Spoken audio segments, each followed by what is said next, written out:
The great Stoic philosopher, Epictetus, once said, "The key is to keep company only with people who uplift you, whose presence calls forth your best." You've probably heard the saying, "You're the average of the 5 people you spend the most time with well today." We're going to explore that idea through a Stoic lens. We will discuss the 7 types of people who can derail your progress in Stoic philosophy, and how to navigate these challenging relationships. Before we begin, I would appreciate if you would like the video so that you can help me to continue spreading the Stoic philosophy. If you are not subscribed, I recommend you to subscribe and activate the bell so you don't miss any video. Type of people. Number 1, the complainer. We all have that friend, family member, or coworker who seems to find fault in everything, whether it's the weather, their job, or even the food at a popular restaurant. They never miss an opportunity to express their dissatisfaction. Now you might wonder, why should this concern me? I can just ignore them. Well, that's easier said than done. Consistent exposure to such negativity has a draining effect on your mental well-being.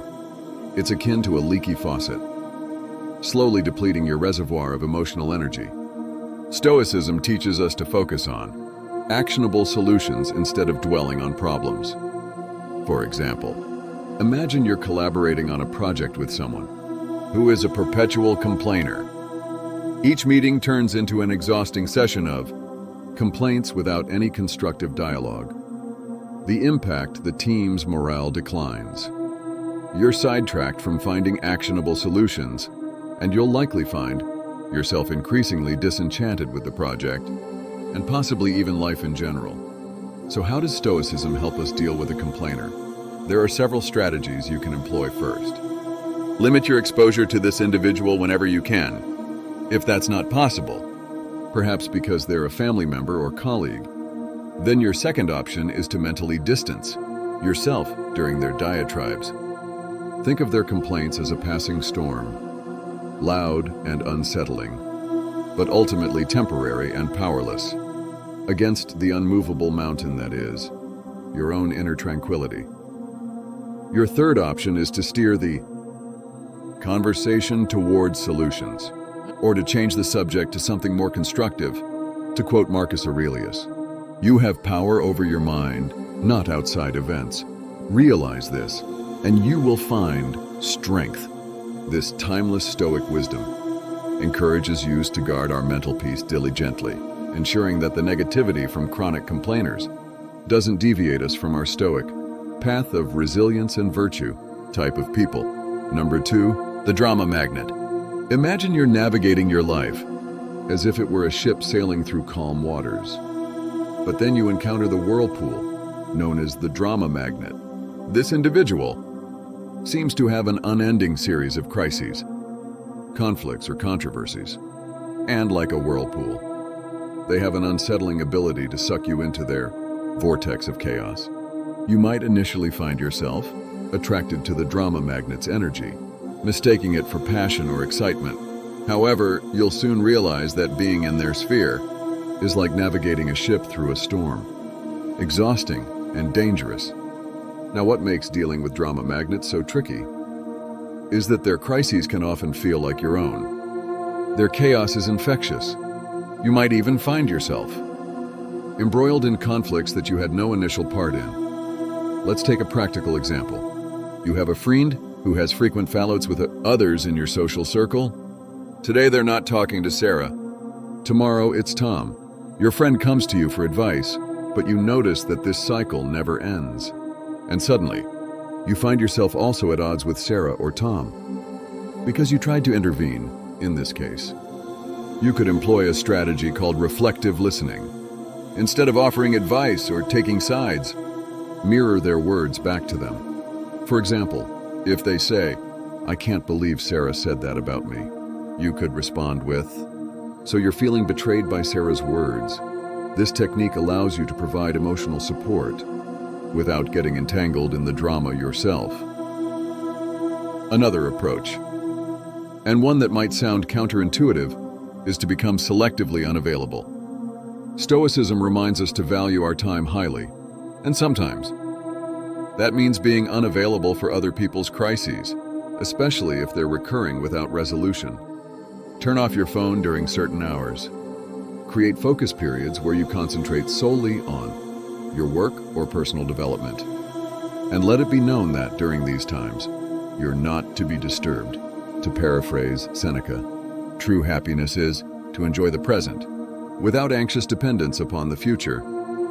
This can be particularly helpful when dealing with drama magnets. Instead of anxiously wondering what crisis will happen next, concentrate on the present moment, where you have control. Enjoy your life, and don't let it be disrupted by someone else's drama. Make it a point to sail your ship calmly, steering clear of whirlpools that threaten your voyage, towards personal growth and tranquility. Type of people.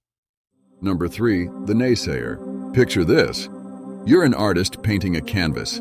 Each brushstroke adds color, depth, and life to your vision. Enter the Naysayer. They walk into your studio, glance at your work, and immediately begin to critique it. Are you sure about that color?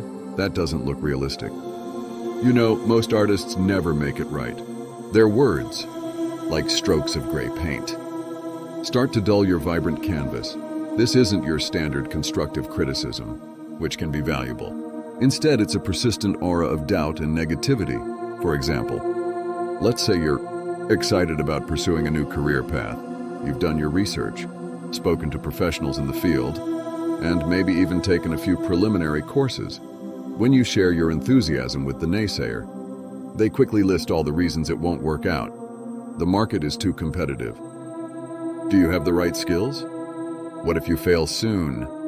Enough their doubts start to feel like your own, and the self-assured vision you had starts to wobble. Now, how do you deal with a Naysayer? Especially when they might be someone close to you. One unconventional but effective method is to ask them for advice, rather than just sharing your plans or aspirations. When people are put in an advisory role, they're less likely to attack your ideas outright, and may offer more constructive feedback. Another method involves flipping the script through a technique called positive confrontation.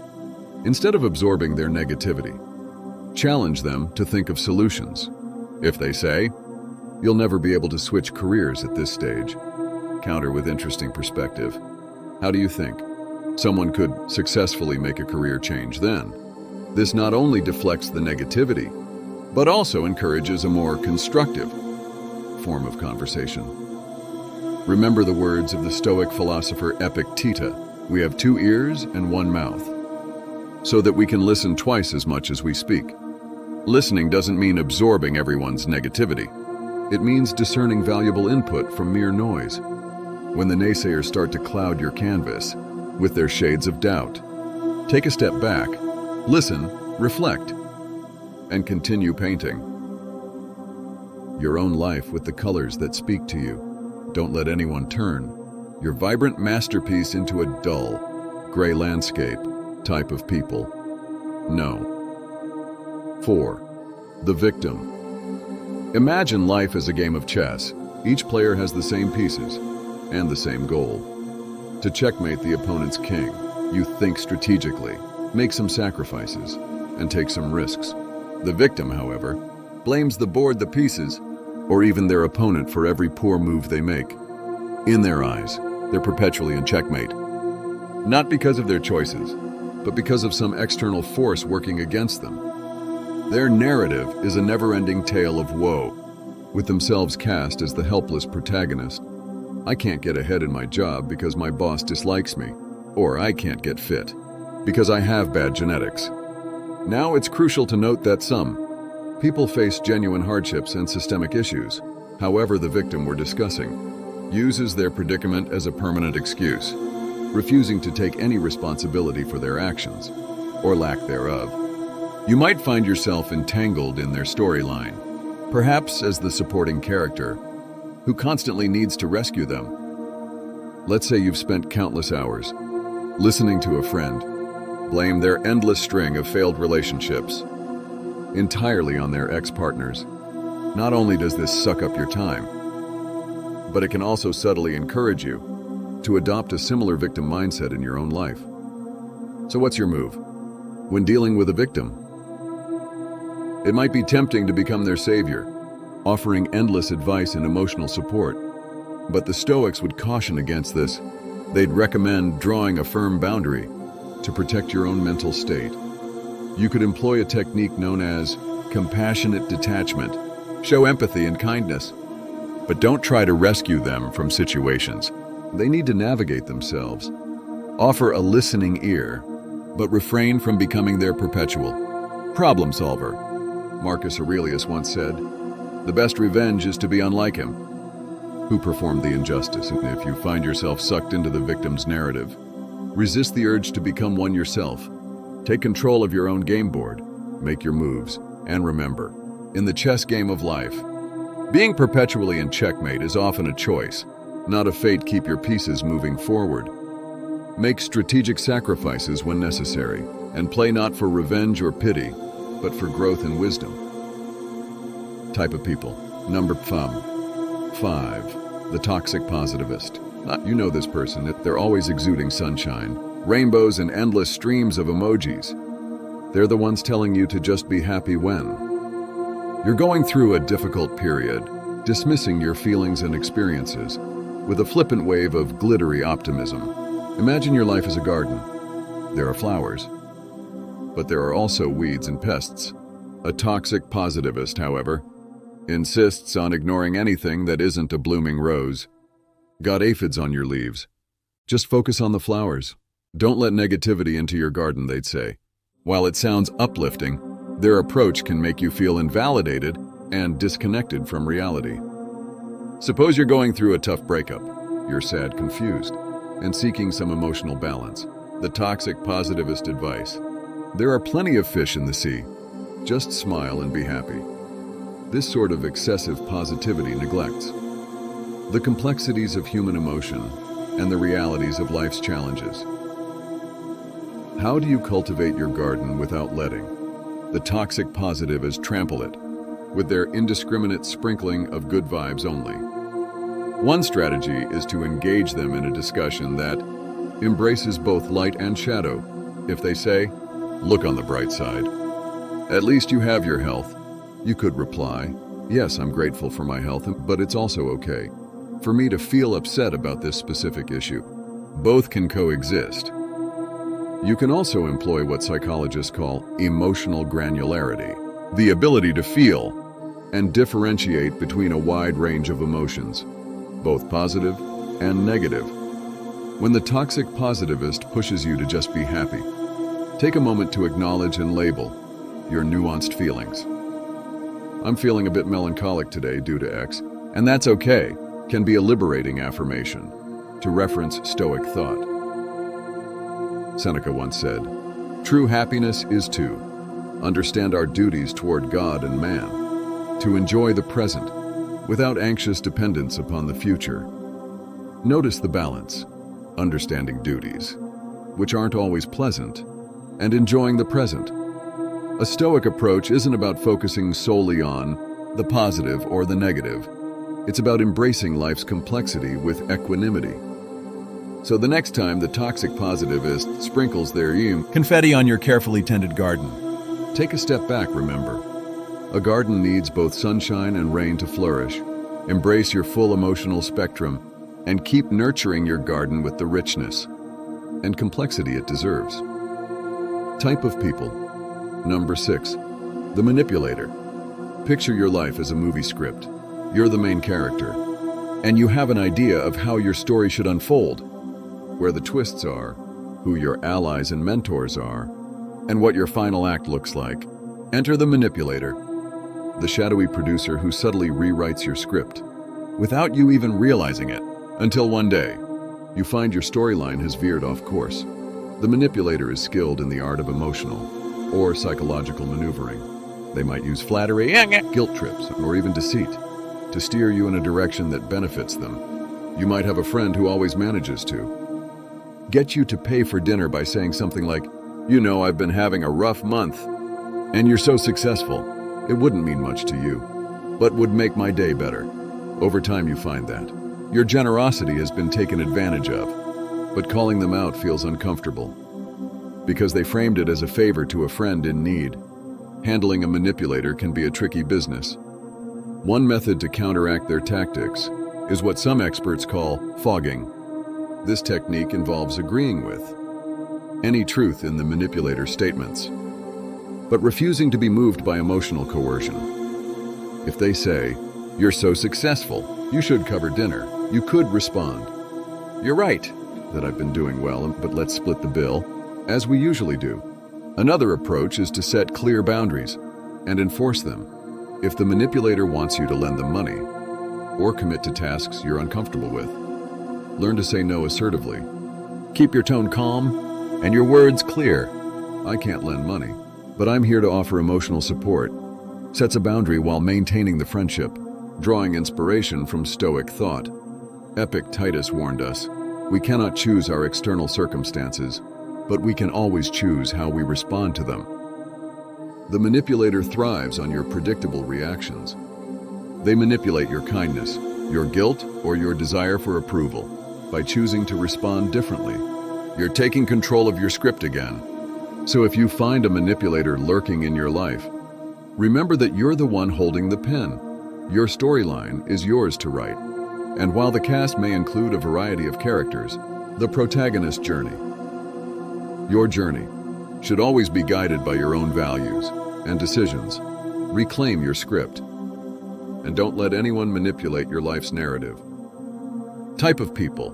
Number 7, the time vampire. Imagine your daily routine as a carefully crafted symphony. Each instrument represents a task or commitment, and when played together, they create a harmonious balance.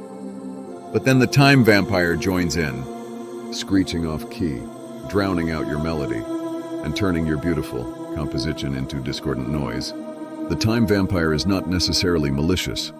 In fact, they might seem quite benign. It could be a colleague who constantly interrupts you with trivial questions, turning your productive work day into a series of fragmented moments.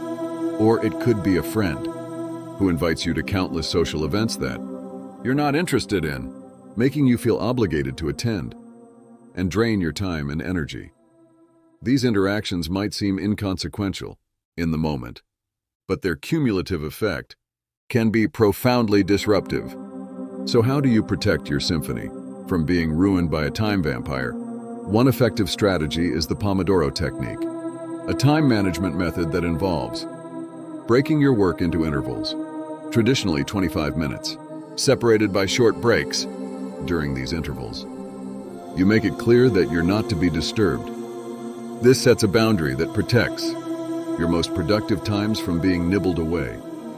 If you find yourself dealing with a social time vampire, remember that saying no is not just okay, it's essential for your well-being. Instead of offering elaborate excuses, a simple "I appreciate the invite, but I can't make it" suffices. Declining an invitation is not a rejection of the person, it's an affirmation of your own needs and priorities. In the words of Seneca, "Life, if well lived, is long enough." Stoicism teaches us that time is one of our most precious resources, one that should be allocated wisely. It's the canvas upon which we paint the portrait of our lives, and we should be highly selective about who and what deserves a stroke of our brush. In the grand composition of your life, make sure each note, each instrument, each melody aligns with your greater purpose. Don't let the cacophonous intrusion of a time vampire throw your symphony into disarray. Hold the baton firmly and conduct your life with purpose, ensuring that every moment is a note well played in your harmonious masterpiece. As we reach the finale of today's exploration into the characters who can derail our path towards Stoic resilience and wisdom, let's not forget that self-awareness is key. It's easy to recognize these types in others, but the more challenging and enlightening task is to look within. Are you perhaps unintentionally playing one of these roles in someone else's life? Remember, Stoicism isn't just about navigating the world. It's also about understanding and improving ourselves. If today's discussion has sparked a realization, an epiphany, or even just a bit of introspection, I'd love to hear from you in the comment section. Write your thoughts, share your experiences, and let's engage in a dialogue that enriches us all. So until next time, may your choices align with your virtues. May your actions reflect your wisdom, and may your life be the masterpiece you're meant to create.